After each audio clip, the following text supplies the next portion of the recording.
الحمد لله رب العالمين، نحمده ونشكره ونستعينه ونستغفره ونستهديه ونعوذ بالله من شرور أنفسنا ومن سيئات أعمالنا. من يهده الله فلا مضل له ومن يضلل فلن تجد له وليا مرشدا. أشهد أن لا إله إلا الله الواحد الأحد الفرد الصمد الذي لم يلد ولم يولد ولم يكن له كفوا أحد. وأشهد أن سيدنا وحبيبنا محمدا عبده ورسوله صلوات الله وسلامه عليه وعلى آله وأصحابه ومن تبعهم بإحسان إلى يوم الدين. عباد الله، أوصيكم بتقوى الله وطاعته ولزوم أوامره وكثرة مخافته، فإن التقوى شعار المؤمنين ودثار المتقين ووصية الله في وفيكم وفي الخلق أجمعين. قال الله جلت كلمته: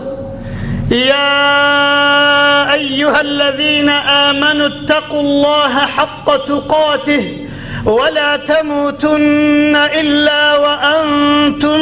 مسلمون. أما بعد، مسلماناني برز إيمان داراني خوشويست، لو تاري الرابردو باسي بالا بوشيو حجابو أو آفرتانا ما انكرت كوا تطبيقي أمري خدا وبيغمبري خدا دكن صلى الله عليه وسلم، أو آفرتاني كإطاعي خوي رب العالمين دكن، چونك يكمن شتي حجاب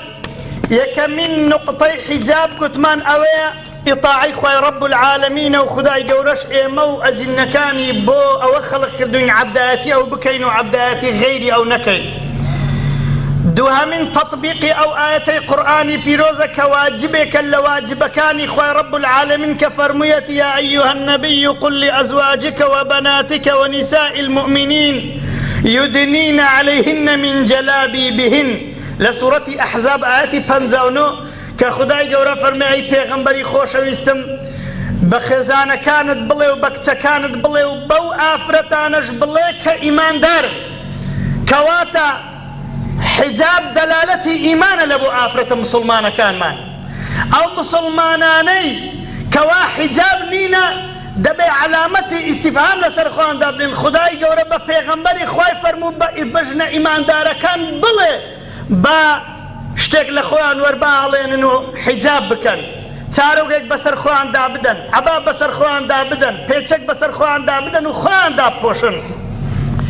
فەرمووی ئەوە نێزیکترین علامەتی پاچی ئیمانداریانە، علامەتی ئیمانیانە، وەروە علامەتی تەهارەت و پاچی، وەک خوای گەورە فەرمی: ذالکم ئەطهەڕ لقلوبکم. ئەگەر حیجاب هەبێ دڵەکان پاکتر ئەبن. وەگوتمان علامەتی عكسي بيسيو ديوثية، كسك قبولي نية عائلكي نصيحتي كدول بداية قبولي نية خوي دربخا دلالته إنسان الزور دور لديوثية الرقي لديوثية وحزي لباشية. وهروها أو حجابات دور خروية لهمو طموعه لهمو خواطري شيطانيو لبير بيزبوني خلشي برامبرو آفرتا. وبأس يوم أنكر قتمان إنسان ملشي خوي رب العالمين أجر كسيك ملشي كسيك بي دبيجي رايلي بكا لزلشي لبرجي لقسي لهستاني لدانشتني إيمت شيمان هي خومانا نملكت هي خويا كلا سريدجين نقصت هي خويا كدايكي هيتشتيكت هي خوتنية. خوي جورب بيغمبركي خوي حضرتي موسى فرمي: موسى عاقا داربة واصطنعتك لنفسي. من بوخنتم خلق كردون نقبوتو بكيف خود بجي كتا كان من دبل لو حقيقة بزانن بو خلق نبون بكيف خوان بجين خلق إخوان جل جلاله. خوا فرميتي حجاب دبل حجابي، خوي جورب فرميتي نيشك دبل نيشبك. رب العالمين فرميتي خود ببيتي دبل خوي ببيتي كواتا مادام زانيمان لپیغمبرانه و حتا دقات همو انسان كان ديك همو ملشي خواي قورين مادام ملشي او خواي عبدي او خواي جل جلال دبي جرالي بكين اگر نخومان بي عبدي خواي قورانيه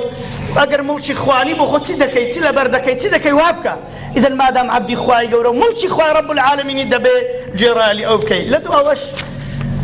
والله عام و خاص سفور و محەجەبە هەموویان دەزانن ئافرەتی بە حیجاب بەڕێزترە لە لای خەڵکیش حتا لە لای خەڵکی بێدینش لە ئینسان لە ئافرەتێکی خۆی ڕوت کرد بێتەوە یان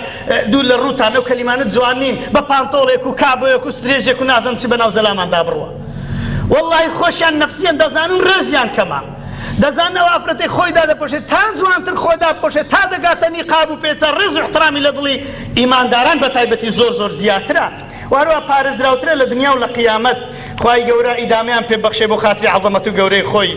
کەواتە ئەو خوشکە بەڕێزانەی لەوەی بگرە کە دکتۆرای هەیە هەتا دەگاتە ئەوەی کە تاڵیبێ و دەخوێنی و یان کچی ماڵی بەڕێزا لە ماڵەوە دانیشتووە هەمویان نابێ بڵێن وەڵام مامۆستا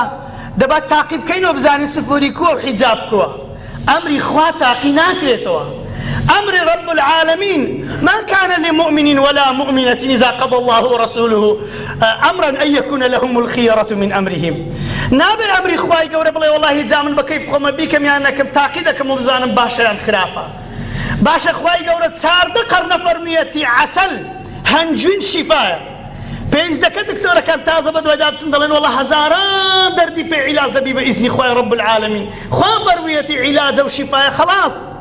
إيدي أو تاقي كرنوانا همو زيادة شاهدين خوا فرميتي جل جلاله حجاب دلالتي إيمان وعفة وباچية بإسلاغة توبلي بزانم داهي بزانم حجاب دلالتي تسيو محبتي بزيادة بيانو خوشويستي يانو باشا يان خرافة شتويكي باشا وأمري خوا جل جلاله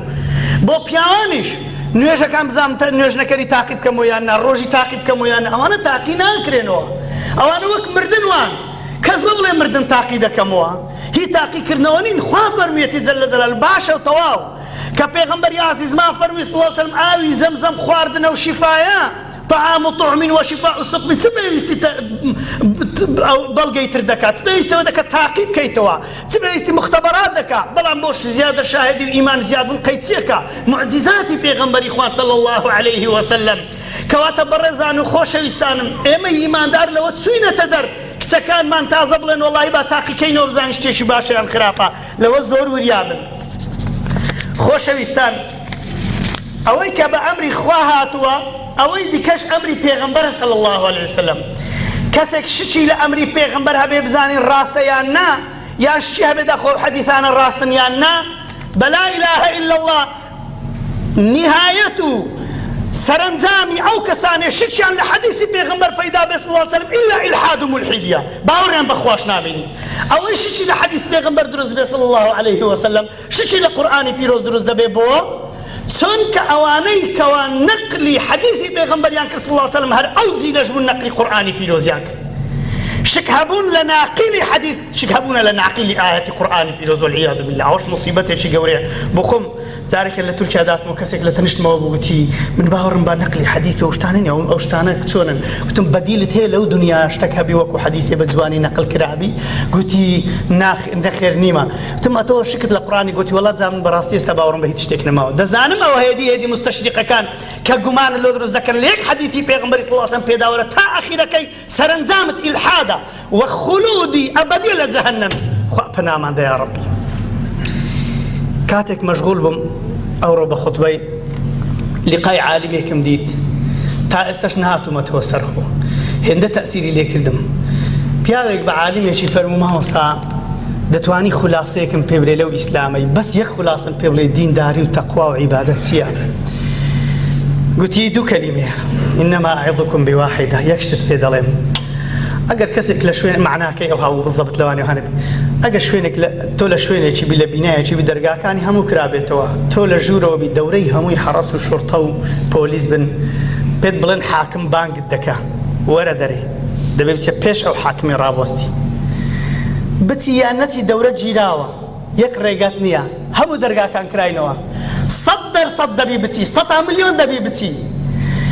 بڵێ ناچم چ قیمەتی هەیە بڵێ والله خۆت ناشرین کەی بڵێ هەندێک جوونان دەدەم حاشا ئەو دەدەچم چ قیمەتێکی هەیە بەڕێزان ئێمە سبەی یان دووزبەی بەپێی خۆت نەبی بەدار جەنازەی نەبی بە تەیارێ بەسارێ دەبێ هەر بچێ پێش خوای گەورە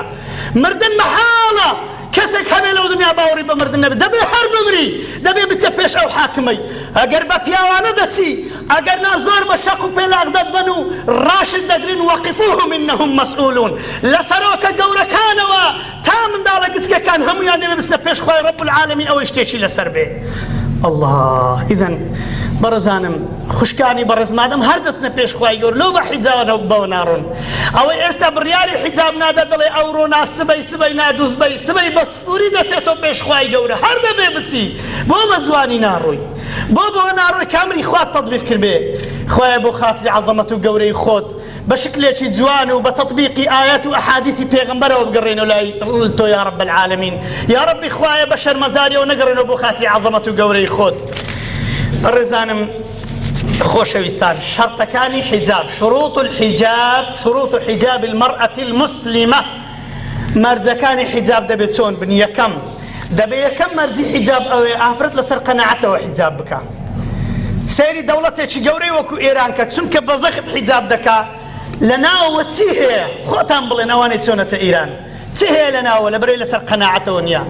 کچێت خێزانێت خوشکێت بە قەناعەتەوە با حیجابەکەی بکە چونکە ئەگەر تۆی لێ دیار نەبی حیجابەکەی فڕێ دەدەوە لە بن حیجابەکەی لەوانەیە خوا نەخواستا تووشی هەڵە و سەهوێکی وا بێ حیجابەکەش ناشرین بکە والعیاذ بالله بۆیە زۆر مهمە نیقاب پێچە حیجاب خوا بەردەوامیان کە بۆ خاتری عەظەمەت و گەورەی خۆی بیان پارێزی وەخوای گەورە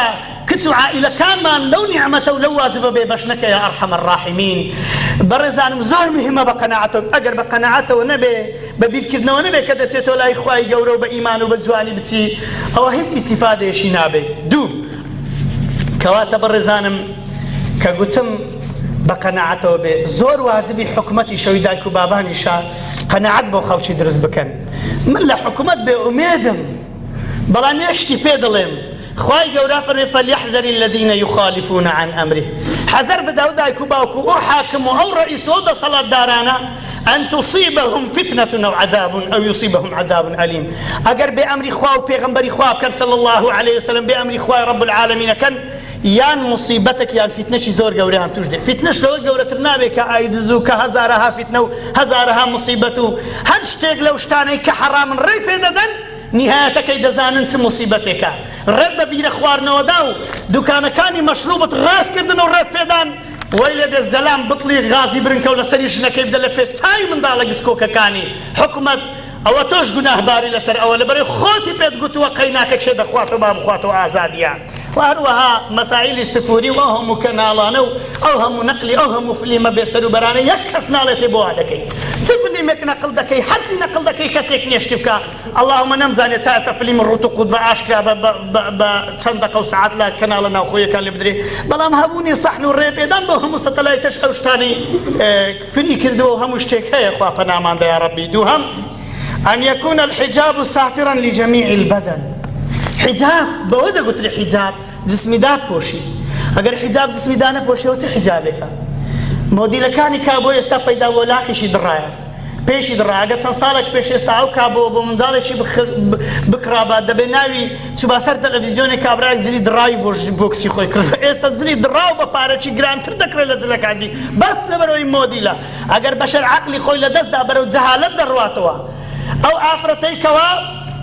لە ئەوروپا بووە مسلمان و پلێشی گەورەی هەبوو گوتی ئەگەر ڕوتی و قوتی ثەقافەت بێت دەبێ حەیوانات و لە ڕوتان باشترین مسەقەف بن خەڵک دەگەڕێتەوە کە جلک فرەدە دەگەڕێتەوە ئەو عەسرانی جلک و بەرگ نەبووە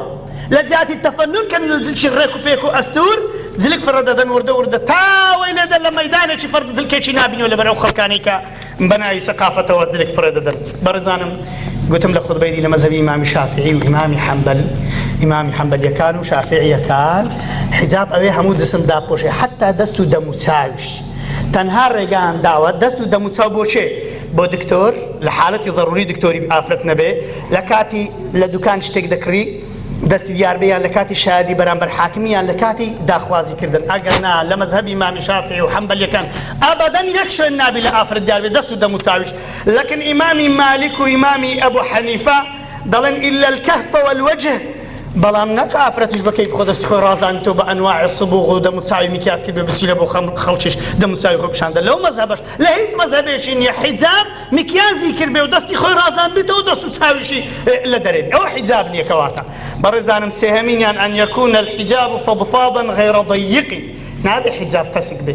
ئەگەر حیجاب شوێنە مەفاتینەکانی دایکان و خوشکان و ئافرەتان دانەبۆشێ ئەو شوێنانەی جێگەی نەزەر و تەماشەکردنن جێگەی شەهاوەتن جێگەی ئیثاری شەوتن ئەگەر دانەپۆشێەوە حیجاب نییە بۆیش پێغەمبەر فەرمووی صلی الله علیه وسلم صنفان من أهل النار لم أرهما بعد فەرمووی دوو صنفانە نەمبینیون من لە دنیاە ئەوەش معجزەی پێغەمبەری صلی الله علیه وسلم یەک ئافرەت لە سەردەمی پێغەمبەر صلی الله علیه وسلم لە جاهلیەتیشدا بە ترەکسود و فانی لێی نەبووە بەس درێژ و فان لێکی تەسک نەبوو لە جەهالەتیشدا لە ناو کافرەکانی شتیوانی نەبووە ڕوود هەبووە بەڵام ئەو شتە نەبووە پێغەمبەر فەرمووی صلی الله علیه وسلم من نەمبینیون فەرمی ئەهلی ئاگرن ئەوانە نساء كاسيات عاريات أو أفرتان زلشان لبرو روتن أفرمي كاسيات في الصورة دريد زلشان لبر دابر الرسم بس عاريات في الحقيقة لحق قد تماجدك زلشان هامو جسمي لنا وديارو هامو تصوير جسمي كرديا كواتا بيغمبر فرمي صلى الله عليه وسلم أهلي آقرن أو أنا محجبني الخوابنا ماذا يا ربي صار من أن لا يكون مزينا لباس الزينة نبي لباسي خرازان نبي تزلك هي عفرت هي جوانيش ليه بس زلك جواب الراقي لبركدو على اساس حجابه خلق لبرزلك كي تماشي دك او نابي زلك بوشوي بي حجاب بوشوي نبي بوشوي بي وارو لا يكون مطيبا نابي بوندار به زلشي عفرت حجاب زلشي جن نابي بوني لخودا لبودرو بهيت شويش لناو لمالي لقربياي خو محرمي خو قيدنيا بلام شوبراي لقل دابي وخلشتي لقل دابي نابي عفرت بوني لخودا لمالش لقر اواني لقر دابنو بوني لبويان بتي وهروا لا يكون لباس الشهرة زلشي شهرة نبي بياوانش نبي زلشي شهرة لبركن أو زلكاني هر لبركردني تكبرا خودرس إنسان زلكشي خاوين وجوان أجا بباريشي زورج بكري لو سفر إمام عمر فرمي رضا ورحمة خالبي تقيد إنسان مسلمان زلكشي لبروش الزمعان هبي زلكشي سبيت هبي لبروش الزمعان بلام زلشي شهرة نبي أجر زاني تكبرت بيدرس بيد بفريدي لبو جنو لبو بيان أن لا يشبه لباس الرجال نابي آفرتي مسلمان حجاب زلشي باب آفرت مسلمان نابزل شي بياو ولا بركة بياو نابزل شي شنان لبركة بهمان شوا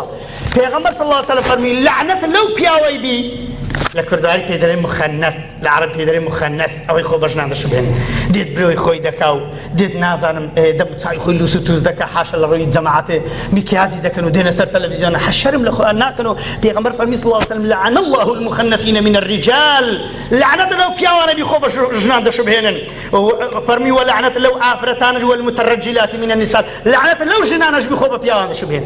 برتي تاكد دوچ بياو عند تسر تلفزيون وتاكد بانتورش لبركه حركه انما بياو بابا والله ولعنه الاكراه ولكن خدا وبيغمبري اخوا صلى الله عليه وسلم طبعا اثر من هكذا بيغمبر فرموا لي لعنه اخوي لي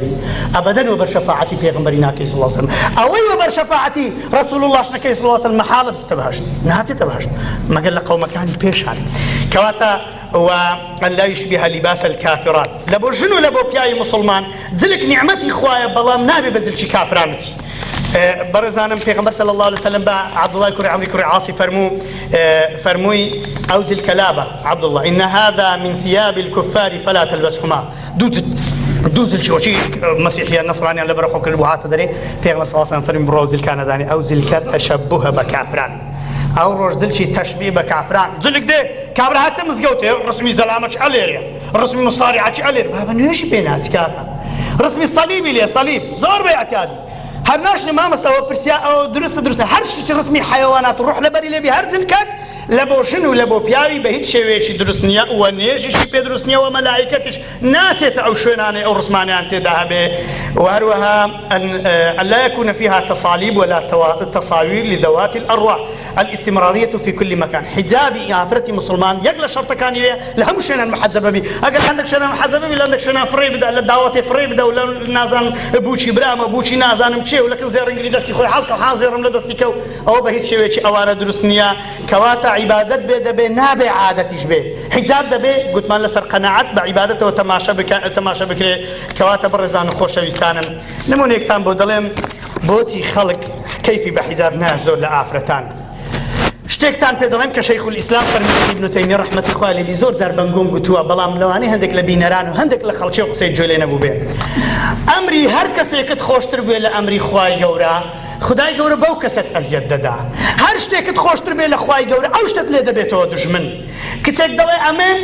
چوومە جامیعە، کچی گچکەی ماڵێ بووم، دایک و باوکم مسڵمان بووم، دوعان بۆ دەکردم، بەڵام پێیان نەدەگوتم ببە حیجاب، پێشیان خۆش بوو. زۆر جار هەستم بە گوناه دەکرد کە حیجاب نەبووم، بەڵام کە